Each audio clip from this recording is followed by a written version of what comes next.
Welcome to Royal Family Brief. The content of the briefing includes: Britain's King Charles begins Kenya visit steeped in painful colonial history. Kenyans demand reparations from Britain ahead of King Charles's visit.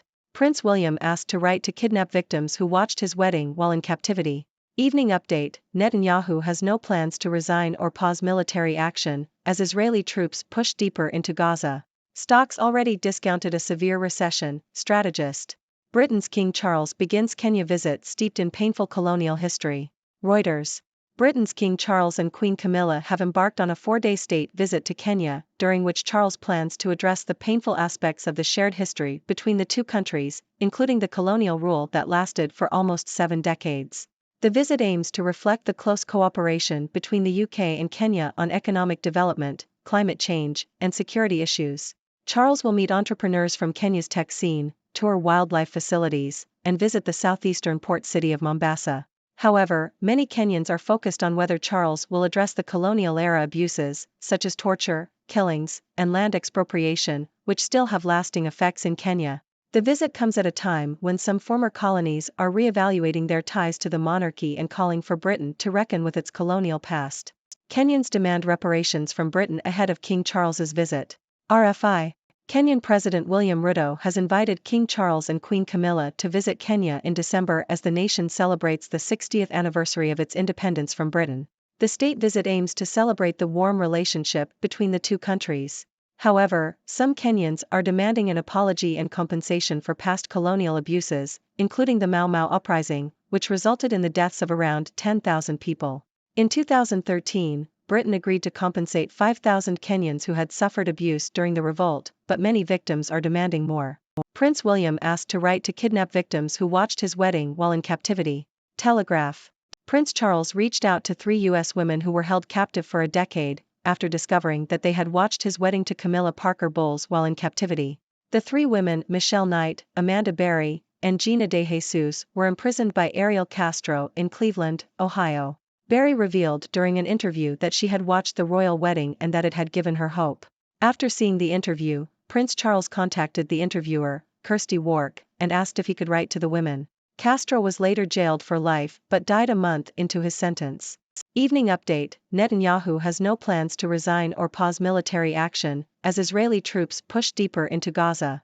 The Globe and Mail. Israeli troops have freed a soldier held captive by Hamas militants during the recent attack on Gaza, according to the Israeli military. The soldier, named as Private Ori Megidish, is doing well and had met with her family. The news comes as the United Nations and medical staff warned that airstrikes have hit closer to hospitals, where tens of thousands of Palestinians have sought shelter alongside thousands of wounded. Meanwhile, Prime Minister Benjamin Netanyahu rejected calls for a ceasefire, saying calls for a ceasefire are calls for Israel to surrender to Hamas. That will not happen. Palestinian officials have claimed that over 1,700 Palestinians living in the West Bank have disappeared into Israeli custody since October 7, with no access to lawyers or their families until recently. Stocks already discounted a severe recession, strategist. Yahoo!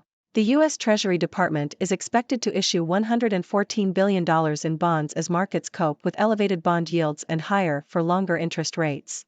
Covit's principal and portfolio manager John Buckingham believes that historically, stocks have performed well in higher interest rate environments and inflationary environments. He also believes that stocks have generally performed well regardless of the market backdrop. However, he acknowledges that there may be some volatility in the near term. Monarch asked for unequivocal apology by Kenya's Rights Commission. The Guardian. The Kenya Human Rights Commission, KHRC, has called on King Charles to issue an unequivocal public apology for colonial abuses during his visit to Kenya this week. The KHRC is urging the king to acknowledge the mistreatment and abuse suffered by Kenyan citizens during the Mau Mau uprising between 1952 and 1960. The British government reached an out-of-court settlement in 2013, apologizing and paying £20 million to 5,228 Kenyans who were victims of colonial abuses. However, the KHRC believes that this was only a statement of regret and is calling for a full and unconditional apology.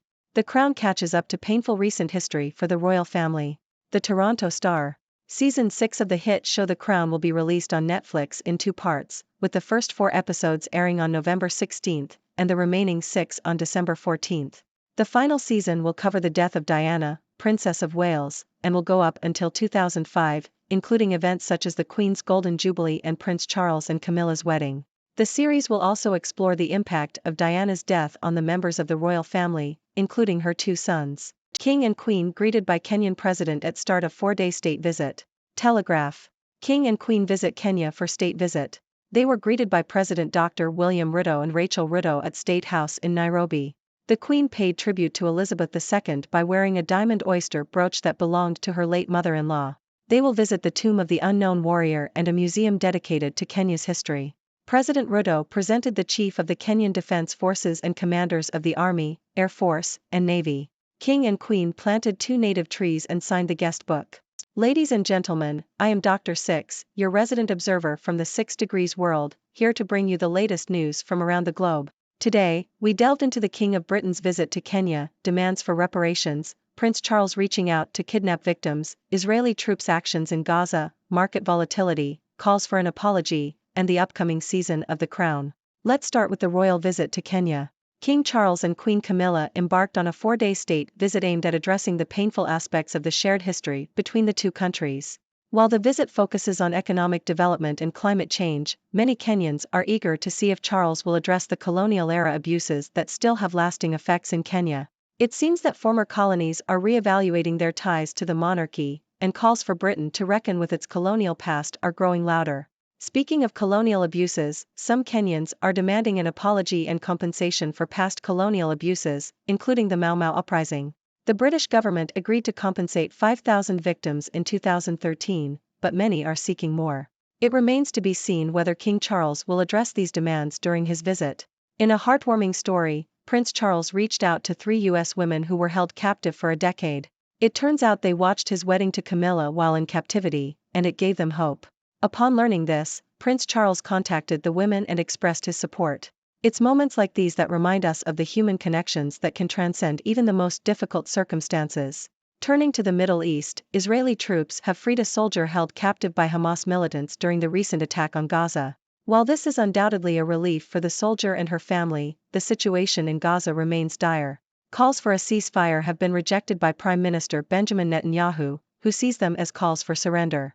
The conflict continues to escalate, with reports of airstrikes hitting closer to hospitals where Palestinians seek shelter. Shifting gears, let's talk about the markets. The U.S. Treasury Department is expected to issue $114 billion in bonds as markets cope with elevated bond yields and higher interest rates. While there may be some near-term volatility, historically, stocks have performed well in higher interest rate environments. So, buckle up, my friends, and ride the waves of the market with a sense of humor and a well-diversified portfolio. Now, let's address the calls for an apology. The Kenya Human Rights Commission is urging King Charles to issue an unequivocal public apology for colonial abuses during his visit. While the British government reached an out-of-court settlement in 2013, the KHRC believes it was only a statement of regret and is calling for a full and unconditional apology. It seems that the wounds of the past are far from healed, and reconciliation is still a work in progress. Lastly, for all the fans of The Crown, get ready for the final season. Season 6 will cover the death of Princess Diana and events up until 2005. It will explore the impact of Diana's death on the royal family, including her two sons. Get your popcorn ready, folks, because this is bound to be a season full of emotion. That's all for today's news roundup. Remember, my friends, to approach these topics with an open mind and a dash of humor. Now, I invite you, my dear viewers, to join the discussion. What are your thoughts on King Charles's visit to Kenya? Should reparations be granted for colonial abuses? And are you excited about the upcoming season of The Crown? Let's hear your thoughts and questions. Thank you for tuning in. The content above showcases the latest briefing reports and analytical synopses, thoughtfully curated by the 6Do team. These insights stem from a wide array of reputable media outlets, think tanks, government sources, and specialized experts worldwide. We encourage you to explore these sources for a comprehensive perspective. Keep in mind that while the content may not always align with the official standpoint of 6Do Brief, it's not meant to be taken as absolute directives for decision-making. Comprising seasoned media professionals, learned scholars, and accomplished scientists, the 6Do team embodies a trailblazing, fully independent media entity. To customize 6Do Brief to meet your professional needs, you have the option to subscribe to a diverse array of briefings on our website, 6dobrief.com. Regardless of your location, you can conveniently receive 6 do brief via email.